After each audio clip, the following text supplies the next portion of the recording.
पर विधवा पेंशन लाभार्थी हैं, बुजुर्ग पेंशन लाभार्थी हैं और विकलांग पेंशन लाभार्थी हैं। उन लाभार्थियों की यहाँ पर पेंशन बंद होने का क्या कारण आ गया है? क्योंकि 22 फरवरी से पूरे देश में होगा बड़ा बदलाव। पेंशन में 6 नियम होंगे लागू। अब वो 6 नियम क्या हैं, अभी आप लोगों को इस आर्टिकल के माध्यम से मैं पूरा बताऊंगा। पर वीडियो स्टार्ट करने से पहले आप लोगों को बता दूं, अगर आप लोग मेरे चैनल पर नए हैं तो चैनल को सब्सक्राइब कर लीजिए, नोटिफिकेशन को ऑल पे कर लीजिए, वीडियो को लाइक करें, शेयर करें ऐसी ही नोटिफिकेशन पाने के लिए। और एक बात और बता दूं आप लोगों को कि मेरी वीडियो को फुल वॉच करना, तभी आप लोगों को 6 नियम पता चलेंगे कि क्या 6 नियम है विधवा, बुजुर्ग और विकलांग के लिए। नहीं तो आप लोग अगर फुल वॉच नहीं करेंगे तो समझ में नहीं आएगा, फिर आप लोग कहेंगे भैया मुझे समझ में नहीं आया हुआ। तो चलिए वीडियो को स्टार्ट करते हैं। तो यहाँ पर देख लीजिए, यहाँ पर आप लोग देख लीजिए, कल का अपडेट है यानी 20 फरवरी का अपडेट निकला हुआ है।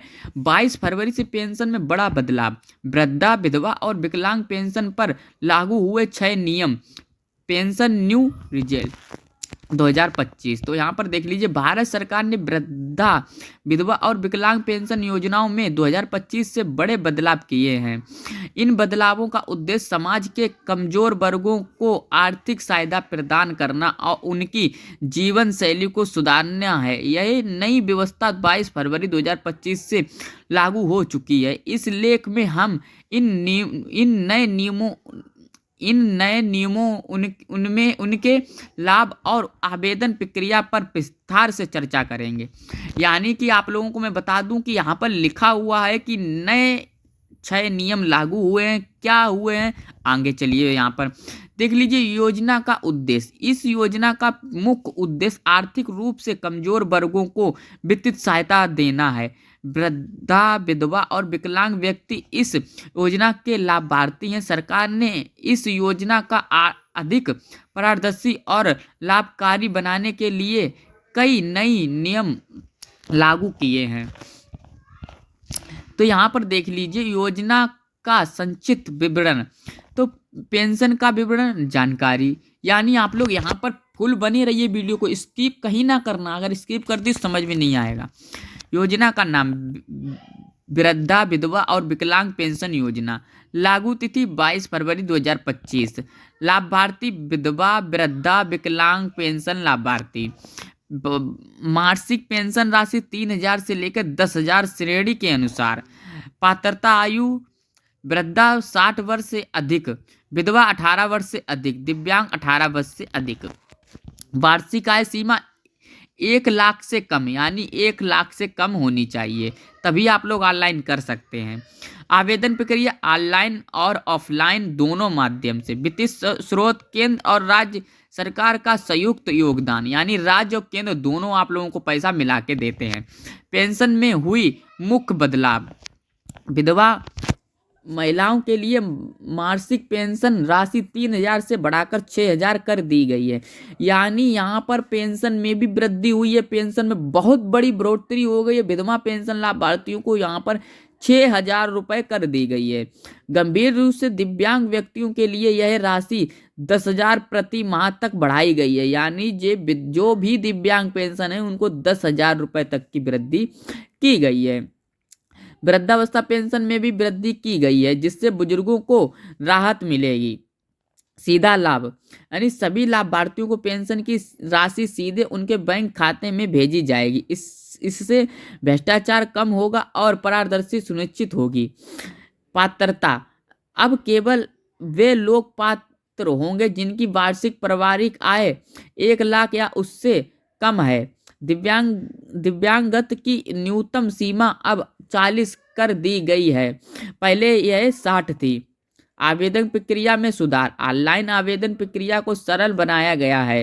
लाभार्थी अपने नज़दीकी पंचायत या नगर निगम कार्यालय में जाकर भी आवेदन कर सकते हैं। डिटेल भुगतान अनिवार्यता, सभी पेंशन भोगियों के लिए डिटेल भुगतान प्रणाली अनिवार्य कर दी गई है। इससे समय पर भुगतान सुनिश्चित होगा और नगद लेन देन की जरूरत खत्म होगी।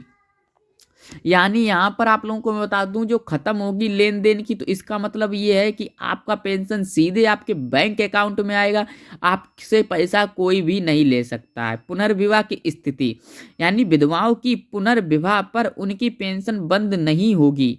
यह कदम महिलाओं को एक नई शुरुआत करने में मदद करेगा। यानी अगर कोई भी विधवा लेडीज है और वो शादी करना चाहें तो वो शादी कर सकती है, उसकी पेंशन को नहीं यहाँ पर बंद किया जाएगा, सरकार का यहाँ पर आदेश है। तो देख लीजिए, ऑनलाइन आवेदन, आधिकारिक पोर्टल पर जाएं, आवश्यक कागज अपलोड करें, आधार कार्ड, बैंक खाता विवरण, आय प्रमाण पत्र, विकलांग प्रमाण पत्र यदि लागू हो। 3, फॉर्म भरने के बाद सबमिट करें और रसीद प्राप्त करें। ऑफलाइन आवेदन, नज़दीकी पंचायत या नगर निगम कार्यालय जाएं, आवेदन फॉर्म प्राप्त करें और उसे भरकर आवश्यक कागज संकलन करें। फॉर्म जमा करने के बाद आपको एक रसीद दी जाएगी।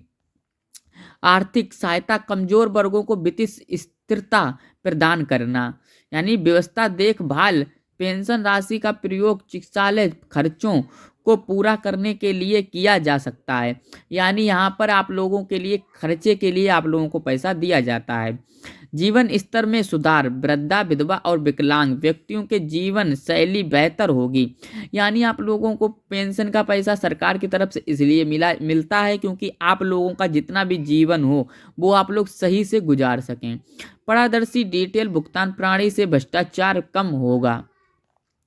तो यहाँ पर देख लीजिए, आयु 60 वर्ष या अधिक, विधवा, दिव्यांग 18 वर्ष या अधिक, आय प्रमाण पत्र 1 लाख से कम, विकलांगता प्रमाण पत्र न्यूनतम 40 वर्ष, यानी 40%। पुनर्विवाह की स्थिति, पुनर्विवाह करने पर भी पात्रता बनी रहेगी, यानी आप लोगों की पेंशन नहीं कटेगी।